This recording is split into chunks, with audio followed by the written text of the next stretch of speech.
Okay, I'm with Justin from Slasher Talk, and we're here to talk Triangle. How you doing, Justin? Good. How are you, Mitch? I am very good. It's a beautiful day here, and I am winding down the weekend. Nice. Yeah, it's been a busy weekend for me as well. So Ooh, well, this is the busy part. I've actually had a really yeah, right. lazy one this weekend. So yeah, we're here to talk Triangle today from 2009. I've watched this movie I think three times now. Free. First of all, when we discussed doing a collaboration, Triangle was the one. I think we'd thrown a couple of names in the hat, or I think had you done like a video or something like that, and I'd seen it. Yep. What was your first experience of Triangle?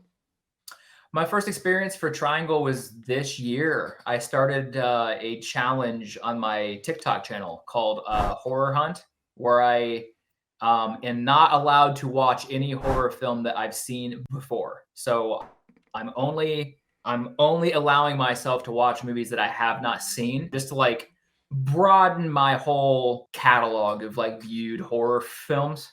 Triangle's been one that I've skipped over like 3 or 4 different times, and I finally was scrolling through Shutter. I believe it was like in January. It was one of the first films that I was like, okay, I'm gonna watch this. So yeah, my first time I was watching it was in January. I believe I watched it on Shutter. It was a ride. It was an absolute ride for sure. Well, it wasn't actually. I don't think it got a proper release in the US. So it's a movie that I imagine you would have to sort of seek, or be Yeah, given the option to watch on Shudder. yeah. Since I've watched, I've kind of done a little bit of further research because the movie's quite. There's a lot of layers, lots Yeah. of moving parts, lots of symbolism and things. So as I was doing my research post watch, yeah, I saw that it really didn't really do a whole hell of a lot in like the box office, and it didn't scream to me that it had like a wide release. So Yeah, I think that it doesn't have. It's no real mainstream status or anything. I mean, the director, I think it was Christopher Smith directed it, who directed a film called Creep, which was the only one I was really familiar with, and it's a very bizarre. Not the Creep that other people know of, the found footage one. It's one set in the subway in London, I believe, and it's yeah, a very unpleasant horror. It's a real grim watch. That was all I was familiar with. So I did sort of try and do some research on who directed it, so I knew what sort of movie I was getting, and I still didn't expect what we got from Triangle. yeah, it's a trip for sure. But it spawned me to watch another movie called Time Crimes, which is a very similar concept. So it was a nice watch. I loved it so much, and then I made my video, and somebody else said, "Oh, if you love this one, check out Time Crimes." So I had a back to back of just Wow. like time loop wonder. So yeah, it was good. I'm definitely going to put that one on the list to watch then, so I can give you some feedback. What I want to know is, 'cause I've got quite a lot of notes on this movie here, but I'm just going to glance at them. When when the movie opens, what are your feelings initially, and not for opening couple of minutes? What are you getting from the start of this film? Tough to go back because now that since I've seen it, the beginning of the movie just comes off so much different. Yeah, Um, but the initial thoughts of opening was it just very much looked like a mom that very much needed this vacation yeah, or this trip away from her son. Just I'm not a parent myself, but it just very much seemed like she's just overworked, overstressed, and she's very much needing this day trip on the water with her friends. That's the kind of vibe well, that I do you agree with got. that. I mean, my son was 3 when that movie came out, and Mhm. he was sort of 6 or 7 when I first got a chance to watch it, and I got the feeling straight away. Those opening scenes of sort of hugging her son and crying and everything. I got this sort of like, oh, there's some trauma. Yeah. There's some trauma coming here, and I knew sort of an observation straight away that the neighborhood she lived in was so nice and friendly and inviting and bright, and everyone's mowing the lawns, and everyone the neighbors obviously watch over you and talk to you, and oh, there's Yeah. something dark going on. Yep. but it sort of then transfers to the boat, and then obviously you don't see that again until the end. But I got the feeling straight away there was something really dark going on. I just couldn't put my finger on what it was. 100%. I like that you bring up the whole neighborhood vibe because yes, like that was, I feel like, very intentional, especially once you learn about her, the further you get into the film. But just that simple of like, hey Jack, did Yeah, you see somebody? And he's like, no. It's like just very friendly. Yeah, for sure. and you got that lovely image of the boat tipped over in the pool as well, which I sort of ignored at first, but then I went back to it Foreshadowing, later. Yeah. yeah, yeah. I also, because I was familiar with Melissa George, I'd watched a movie called The Limey, which she was in with Terence Stamp and Mulholland Drive, and both of those movies, she's quite glamorous in it, and she really looks like the struggling mother in this. So 100%. I was quite interested to see how she did in this, and I thought she was exceptionally. This was an exceptionally strong performance. I thought the same thing. Yeah, especially the further it gets where see the different versions of herself that she has to play. Like Yeah. very well done. She started in Australian. I think she was in Home and Away when she was an Australian soap star, and she's Okay. yeah, she came in. I think this was sort of the first real lead role she'd had. I may be wrong on that, but I'd only been familiar with the bit parts she'd done. But I thought she was really stand out in this, and I think a lot of the critics' responses seemed to home in on how good she was. I did want to ask, when you were introduced to the friends on the boat, did you have a favourite one of those characters on that boat at the beginning, having established, for a few minutes? I think my favorite of the group was probably Greg. I really wasn't a fan of Sally. She rubbed me the wrong way almost immediately. But yeah, if I grabbed onto one of the group other than Jess, it was probably Greg. I'm leaning to. He was a very likable character. I Mhm. This kind of frustrates me a little bit because I really warmed immediately to Heather, and she became an absolute non-entity in the movie. There's nothing, yeah, and yeah, there's a theory about Heather. Victor's played by Liam Hemsworth. You've Yeah, got Downey and Sally, which is husband and wife. Like boyfriend girlfriend. Greg obviously is super interested in Jess, and then Heather's just this random, just like she's just randomly there. She's meant to be the girl that Jesse, that Greg's supposed to like hit it off with, and they're she's matchmaking, aren't got they? yeah, she's Yeah. got like 3 or 4 lines, and then you just never hear from her again. Now she's in quote unquote, she's brought up in the film throughout, but yeah, she's just this side character that doesn't really mean a whole hell of a lot on the surface. I've got written down here that sort of they have some nights plain sailing for quite some time. And in my head, I'm thinking triangle, Bermuda Triangle. I'm putting those together, and I think maybe there is a sort of a nod to that, really, because I think that the scene where the wind drops and everything goes still is fantastic. I think that is so powerful and so and it sort of creeped me out a little bit. I got a little bit of a chill. I was like, this is really a horrible situation to be in. Yeah, that really the wind dropping and the storm approaching was your first real sense of like something's not right here for sure. And you got the sound as well. I noticed that when it drops and goes quiet, and it happens quite a bit when they do get onto the ship, but it's like the sound is like behind glass. It's muffled. It's almost, and I think I'd written something down about that somewhere, which is quite useful. And I'd put it like it's muffled and it's sort of in the background because it's like happening in her head. So it's Yeah, like closed away. and then I also I could be wrong, but I believe really the only sound that was like super distinct was the seagulls. The seagulls are so prominent throughout, Yes. and yeah, in particular with the obviously later on with the bodies everywhere, they just it's almost a jump scare. The seagulls suddenly popping up in front of her. It's probably the only Yeah. time I really jumped in the movie, but it was a good scene. Yeah. Yeah. Yep. Yeah, so I'd enjoyed the storm coming. I thought, because he's so isolated in the middle of the ocean. There's so many movies with people being stuck in the middle of the ocean, and it's a terrifying prospect in itself. But I just loved that it sort of everything dropped and went quiet, and all the jovial sort of relaxation they were experiencing just vanished, and they almost looked like a toy boat floating.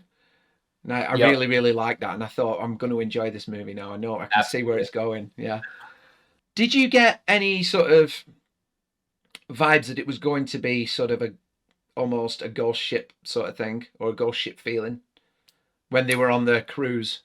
Yeah, because I went into the movie blind, so I didn't know really. I didn't read a synopsis or a trailer. Or I didn't see a trailer, so yeah, very much when you get on that boat, it was very much like, okay, something bad has happened here. Obviously, there is something on the boat that's walking around that they're hearing and seeing. Not quite sure what that vibe is going to be, but yeah, obviously Yeah. something weird is happening here for sure. And I get a lot of the focus is on Jess. She seems to, a lot of the time they're focusing on her, and the guys are sort of discussing things in the background and they're blurred out, much like the sound being muffled out. Again, Mhm. I'm sort of feeling it's all her experience throughout. It's just figuring out what the hell that experience is, and when where it's going. I've also put here that this movie turns severe very quickly with the stabbing and the gunshots, all that just it's like Yes. whoa.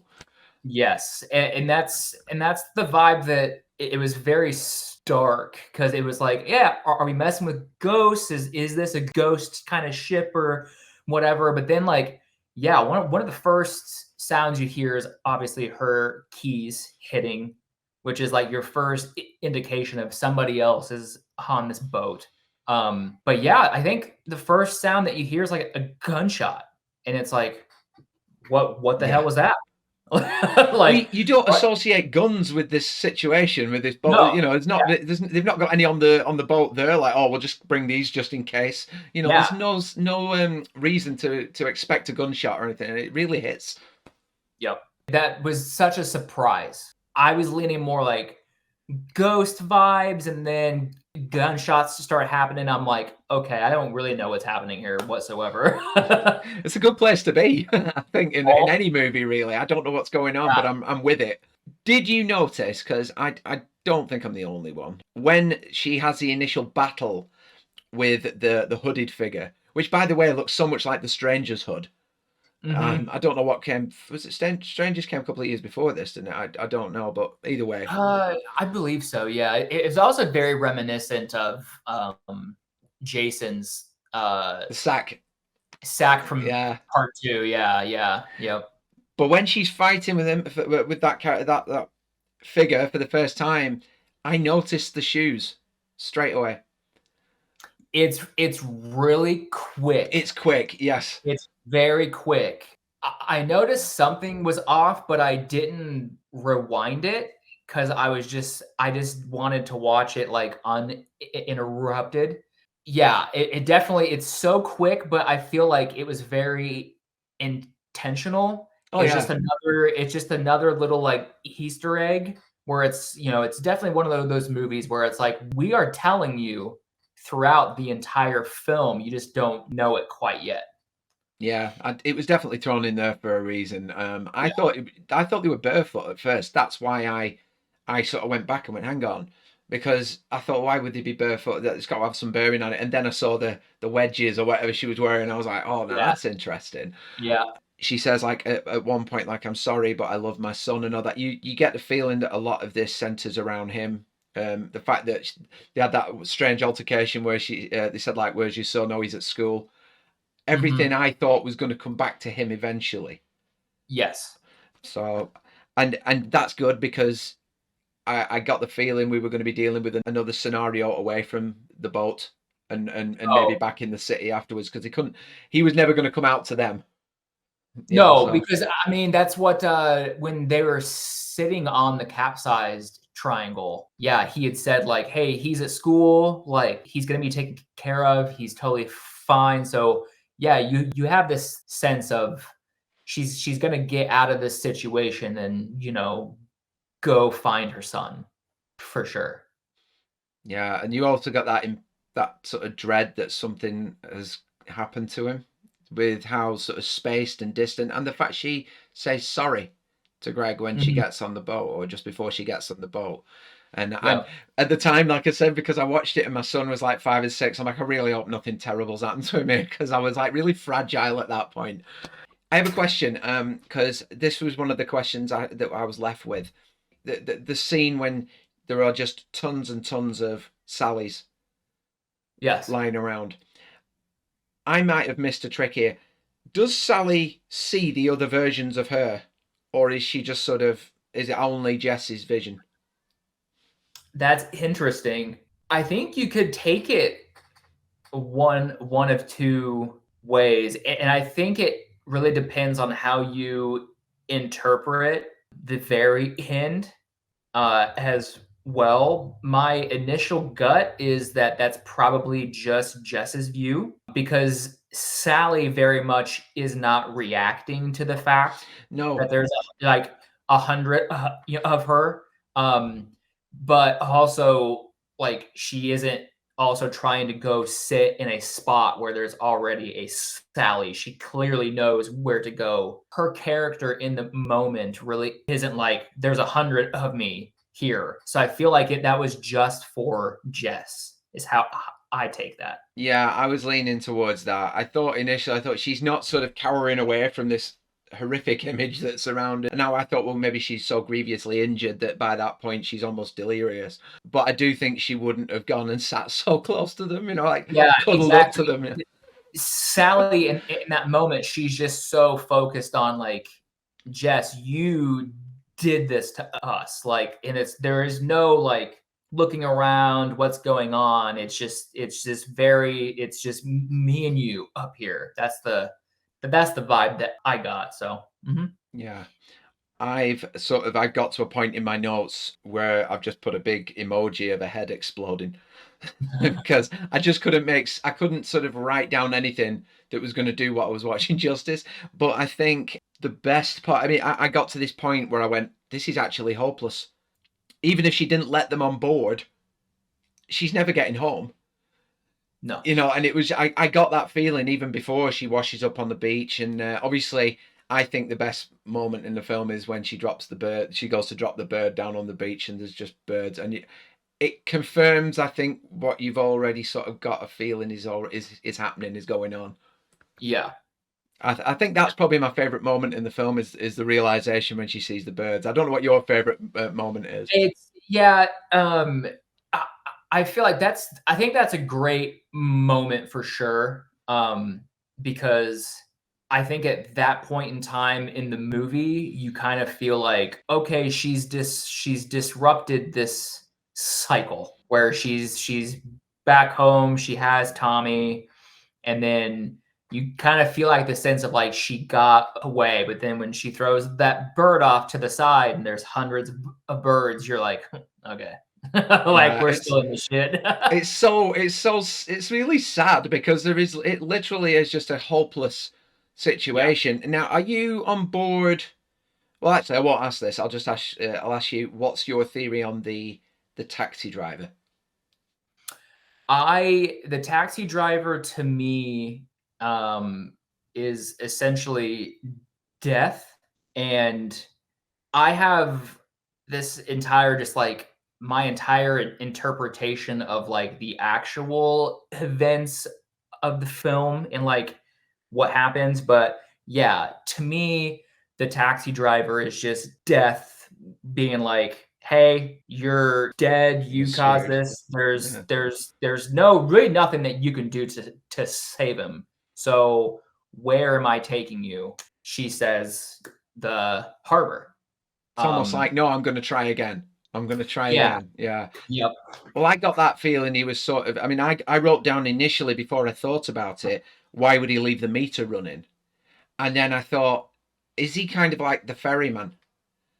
Yes, That's and what I was getting. that's another thing too, is like the ferryman, if I remember, that's all within like the whole Greek mythology. Yes, Aeolus, and then his son is Sisyphus. Sisyphus. And but so going back to like the whole Aeolus thing, he's the god of wind. So the whole when they're on the boat and the wind completely stops and the storm comes in, like it's all spread throughout the film. I do think the ferryman comparison with the driver is totally accurate. It's like ferryman / he's death for sure. Yeah. So I mean, I think when you look at it like this, because I think any critics of this movie that I've read, people will say, well, is it a psychological thriller? Is it a horror? Because I think one critic said like there's so much psychological stuff going on, there's so many twists, and it messes with your head so much that you can't get scared. But Okay. I think you can find fear in no hope. I think you can find Oh, fear in having no way out of a terrible situation. yeah, 100%. And I think this particular movie is one of those movies that I feel like when you watch it a second and a third time, I think you're going to appreciate it a lot more if you are a person that just watched it once and then you don't watch it a second time. Like there's also that kind of part as well because like you said, there is that sense of dread that like there is zero hope here. And that within itself is like, well, that's dreadful. Yeah, no Like, hope. No hope is one of the yeah. things that scares me the most. You know, that awful feeling of being in a situation where your fate is sealed. I also thought it was kind of a bit of a message. I don't know whether they meant to do this, but because she keeps wanting to go back to the harbour, wanting to sort of right the wrongs with her son, and she keeps doing this on loop. It was almost like she will not take responsibility, and she's trying to avoid the consequences. And maybe that's sort of a message that you have to own up to what you've done and accept what you've done, and face whatever consequences off the back of it. Yes, which I think that's a huge message that kind of really helps confirm the concept of like her basically being in this is her purgatory Yes, sort of. that's the word. That's what I was Yeah, looking for. Yeah, where that's where that definitely confirms the whole like at least how I interpret it is like this is her purgatory. She's refusing to take responsibility to how she treated her son yeah. and that she was ultimately responsible for his death. Yeah. Also, I know this is probably obvious, and I'm preaching to the choir, but triangle. It's just a back to the beginning, a loop, and it never. It- I think yeah. that's got to have a. It's the name of the boat that they get on. I think there's definitely a reference to the Bermuda Yeah, Triangle there. And then correct me if I'm wrong, but I believe there are 3 versions of Jess on the boat at pretty much any given time, or like yeah, every there's so it's just kind of like horror chronicles. I liked how she described it. It was basically like there's the Jess that is beginning the story, which is the it Jess's end to her story on the boat is this Jess's beginning, and then you've got the Jess kind of like in the middle. So yeah. you've got 3 Jesses going through Ah, this yeah. infinite triangle, and it's just like okay, so that the triangle theme is very spread throughout this film for sure. Yeah, and I think they probably represent all sides of her. Like you've got the remorseful side of her, which is she hadn't done what she'd done to her son, and then you've got the sort of the one that's killing everybody is more the aggressive side of her. I sort of I'm seeing where you're coming from now with the multiple versions of her making up the triangle. That's new to me. That's something I've learned today. So Yeah, nice. Yeah. I mean, because we haven't quite touched on it. I mean, we have, but like finding out when she goes back to the home and she sees, and we the audience gets to see the intro to this film. We saw 2 different versions of Jess. They gave us a sneak of the original Jess, and then we got little snippets of the Jess that had come back yeah, and was consoling her son. But how that morning actually went, she is screaming and berating at him, and she slaps him, and that's just a very different version of Jess. And then we've got the Jess that's so determined to get off this boat, and then we got the Jess that is after the car crash that's her really coming to terms with like, man, like I did not treat him well at all. And now I Yeah. have to live with it. I'm going to go back and we're going to try to do this all over. Yeah. No, that's sort of exactly what I was wanting to hear there, just because I do have a little, my mind gets a little foggy when it comes to the fine details of things, and you cleared up some there. Thank you. In conclusion, I'm guessing this is sort of is it a favorite of yours? I mean, do you rank it quite highly when it comes to I, horror I, or thrillers or? yeah, I mean, I consider it to be like more of a horror thriller, very psychological for sure. I'd probably give it like an 8 out of 10 just because I do think the movie it does require multiple viewings, Yeah. and I do think that when you look into like the Greek mythology parts that are obviously represented in the film, when you do your own little bit of research, it helps kind of piece things together. Yeah. On another side, I feel like you shouldn't have to do that. So in that sort of frame of mind, like it's not a perfect film, but I No. very much enjoyed it. Yeah. Yeah, I think I do sort of agree with some of the critics when they say, there is such a horror feel to it at the beginning that the amount they twist you in circles, it does take away that first initial chill. I understand that.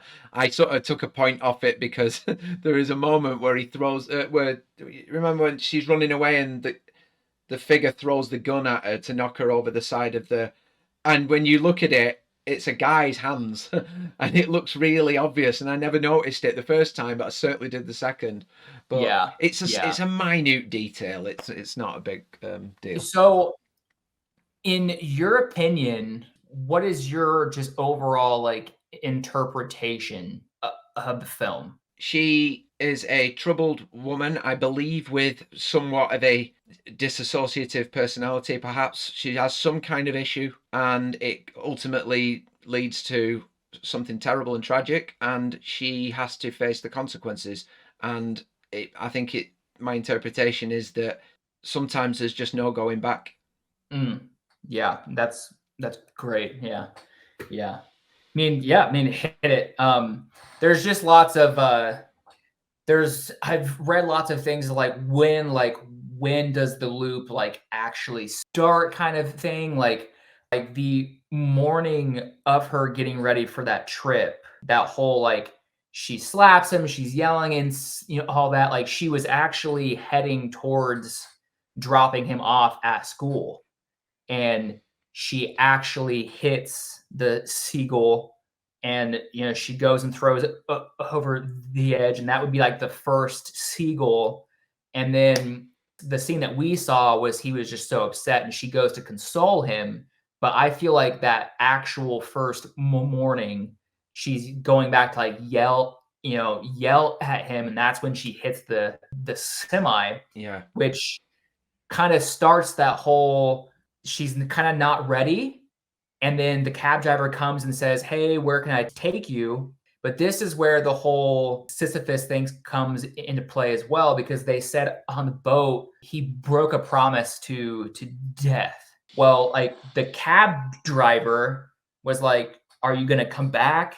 Yeah. And and she's like, "Yes, I promise."